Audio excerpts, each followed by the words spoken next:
In late autumn, there are no secrets, writes David Bombau. In late autumn, the world is what it is, and there is no time for pretense. In late autumn, the days are short, and the dusk comes early, and the nights are long and dark. In late autumn, it is obvious that light is not the natural state of things. It's a transient phenomenon in the midst of an environing darkness. I turn on the lights, he writes, I turn up the heat, I fill up my time with appointments, meetings, jobs to check off, an endless list. In late autumn, the world and I conspire to fill up the time with business. The tyranny of the urgent, ruthlessly silencing the quiet need at the center of my being.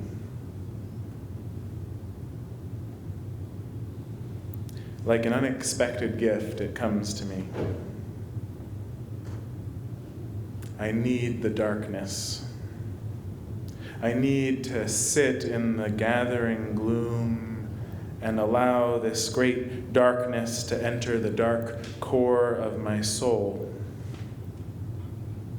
I need time to consolidate the seasons of green growth, to open myself to the possibilities beyond my dreaming. For this is the meaning of the myths of the season. It is only when darkness is complete that the light can be born into the world. Hanukkah, Christmas, tales repackaged and retold to ears that only half hear when we fill the dark silence with noise. Late autumn is an invitation to rest in the nurturing dark at the core of our being, to wait for something within us to stir and grow. This autumn, I pray you, be not too eager to light the lights.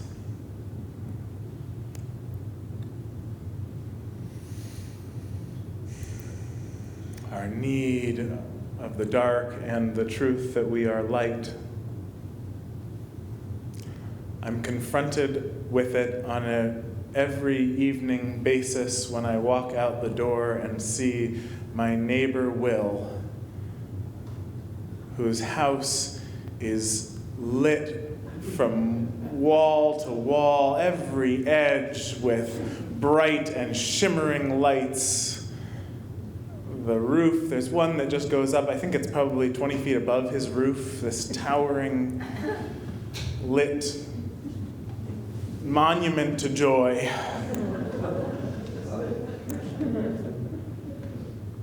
And it becomes a bit of a Rorschach test.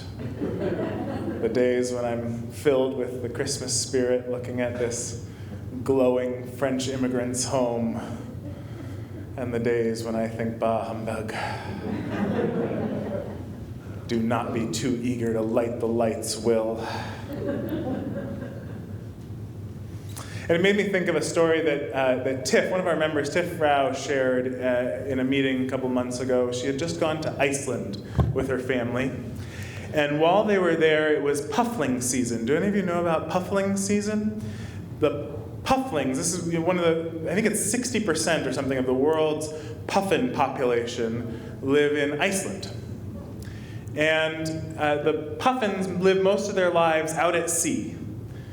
And yet they need somewhere, of course, to roost and lay their eggs. And so they do this on the sea cliffs, the cliffs overlooking the sea. And so they'll come every year or so, and they'll lay their eggs, and then the pufflings, the little young puffins, these cutest of all the world's birds, hatch on the sea cliffs. And since time immemorial, those pufflings have been guided out to the sea by the light of the moon in the dark night. But since industrial technology has lit the cities along those same Icelandic coasts, the pufflings have gotten confused when they are hatched and end up, instead of flying out to follow the light of the moon over the sea, wandering around the lights of the town near the cliffs. And so, in puffling season, all the people of these little Icelandic towns, they'll spend the wee hours of the night sometimes gathering up the pufflings, wandering around their town. And then the next day, just before the night, so they don't get confused, launch them out over the cliffs. Apparently, it's something spectacular to watch. This is how Tiff reported it, and I forgive me, Tiff, if you're watching, about if I'm taking liberties with your story, but people taking them almost like footballs or bowling balls and hurling them off the cliffs. And something inspiring about watching this entire community. The NPR reporter who I heard talking about this so similarly moved, like Tiff described being moved by watching the whole community gathering to do something, to do their part, to care for the more than human world and restore the possibility of life to these little pufflings. The Icelanders themselves not so moved. And in fact, Tiff describes one of the older men there turning to her in her emotional state, watching this care for the young pufflings and telling her, well, so also we eat them.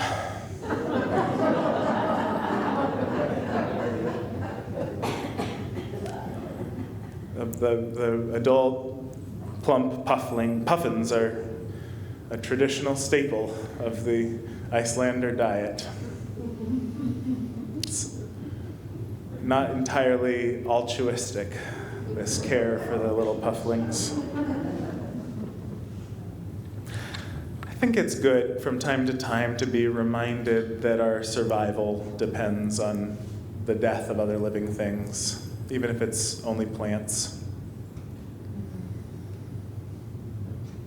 We know how easy it is to sanitize this fact of life, this fact of our living in our modern lives. And so I've been thinking about, and I have to tell you, I don't feel like I've gotten to a satisfying conclusion. This is your foreshadowing. But I've been thinking about this question of comfort and survival.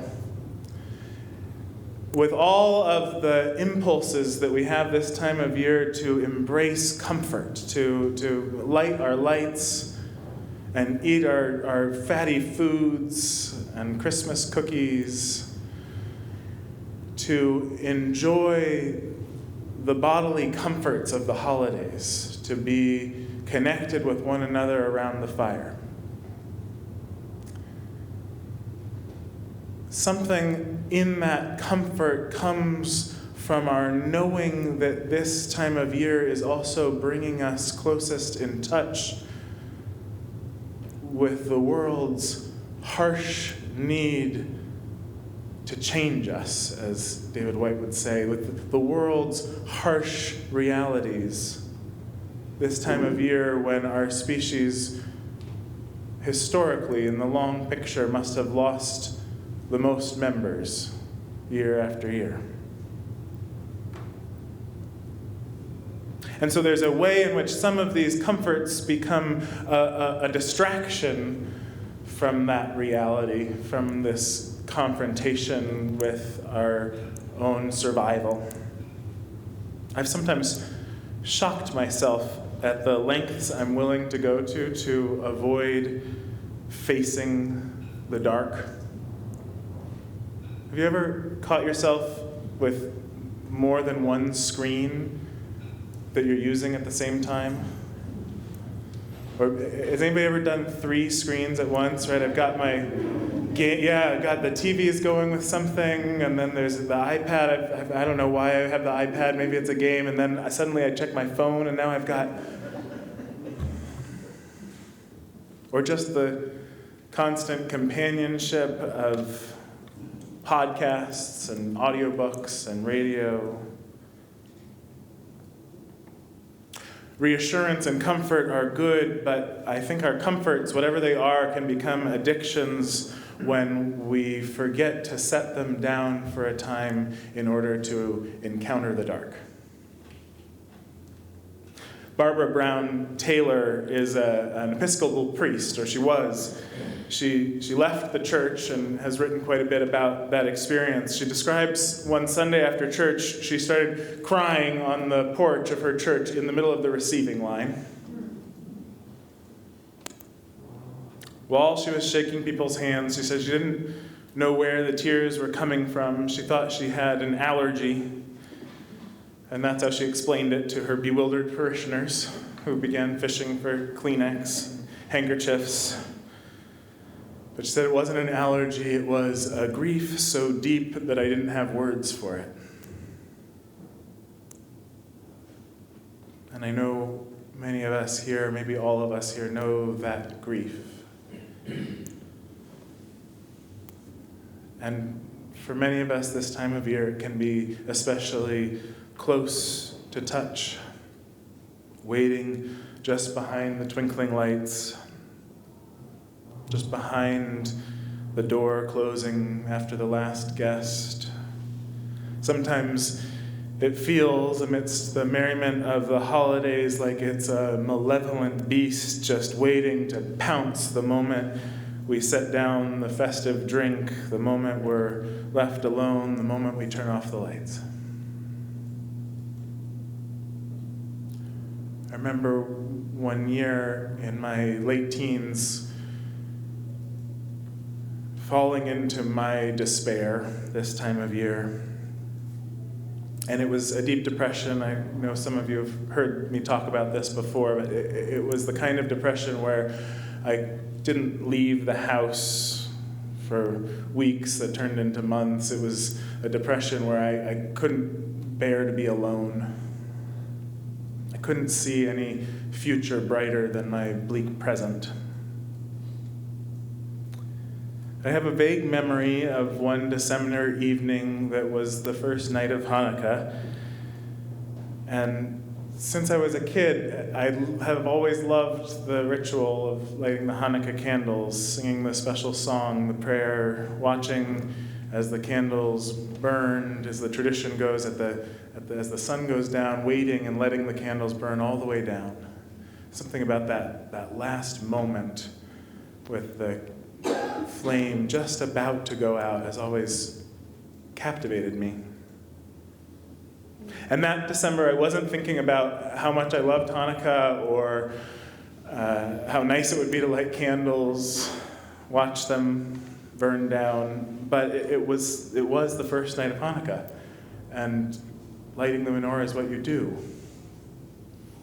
And so I did it, just going through the motions.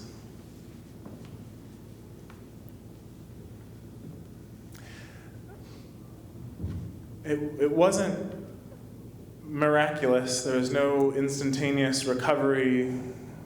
I've joked that the spirit of the Maccabees did not descend upon me and cure my depression. But there was for me a glimmer of hope in the candle that night. Childhood memories came to mind. There had been other times, and I had some recollection of feeling differently than I felt then. And somehow those little flickering flames, not particularly powerful or strong, but real and alive, were what I needed to imagine the possibility of other feelings in years yet to come. It's been almost 20 years now since that first experience of clinical depression. And it's taken me about that long to feel what I've been surprised to discover is gratitude for having known the darkness of depression. The depressions that I've lived through have been opportunities for what the eco-psychologist Bill Plotkin calls encounters with the soul. He has this map of spiritual development where the spirit that he talks about, spirit he names as the thing that so many of our spiritual traditions and invitations bring us to, which is ascending. We're coming out and up and connecting with the wonder of the world, the interdependence of everything, the feeling of oneness and unity. Spirit, Emerson's kind of oversoul, this idea of connectedness. He says the soul is quite different. His vocabulary is that the soul is a downward and inward journey. If spirit is upward and ascending, soul is the underworld, what happens underneath the ground, what happens in the dark. And that our experiences of encountering the soul, of finding ourselves in conversation with our own deepest purpose, our own reason for being here, happen not in the light but in the dark. Happen through those moments of being confronted with our own survival. That's why there's, in so many traditions, an initiation process that is rooted in an experience in the wilderness, alone in the wilderness. It's also why we need to make spaces, and we do in our small groups in a congregation or in other ways of allowing people to have those dark individual times amidst community, to be held and supported in going in and deep. I was in a Soul Matters group, one of our forms of small group ministry, with a man once who was slowly walking out of a years-long depression. He was recovering from alcoholism, from a painful divorce. And over a year of gathering in a small group with him, I began slowly to notice his presence shifting. The heaviness in his shoulders lightening, a warm smile coming more quickly to his lips. He began to share about the fantasy novel that he was writing, a story of flying ships based on bedtime stories that he was telling his son. Out of the dark, we make beauty. We tell stories and write poems. We make music and art. There's a wisdom and a beauty waiting for us in the dark. Bertolt Brecht has a fragment that stuck with me for so long at the beginning of the pandemic especially. He said, "In the dark times, will there be singing? Yes, there will also be singing about the dark times."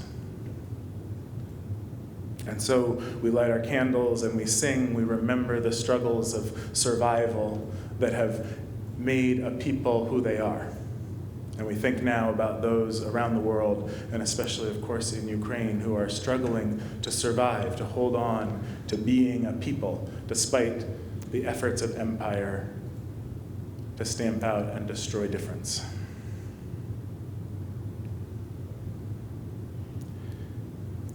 Taylor says, "I have learned things in the dark that I could never have learned in the light. Things that have saved my life over and over again, so that there is really only one logical conclusion. I need darkness as much as I need light."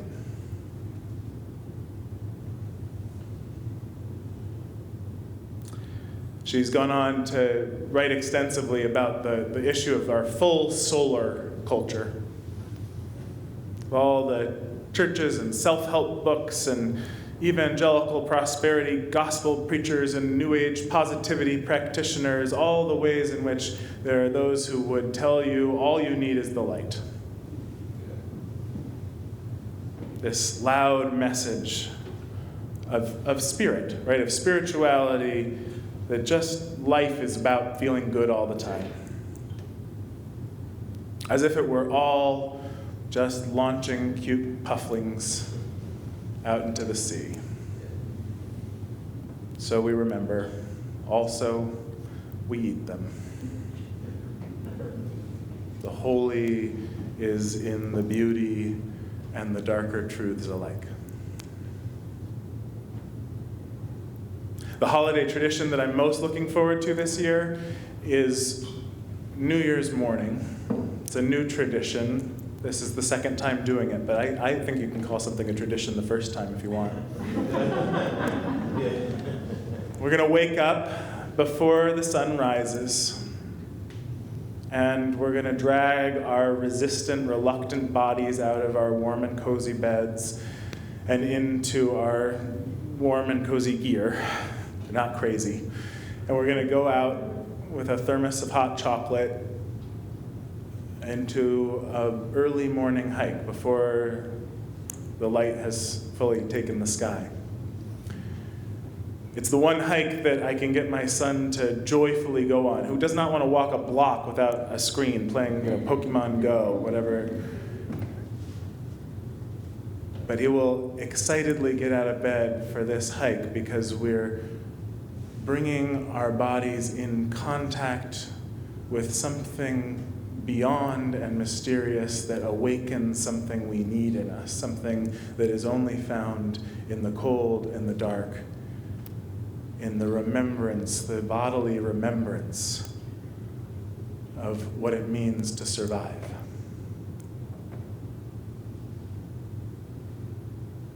Make room for the dark this holiday season. Enjoy the comforts of the light, enjoy the oily latkes and the sugary cookies, but also remember that the soul speaks when we allow ourselves to dwell in the dark. May it be so, and amen.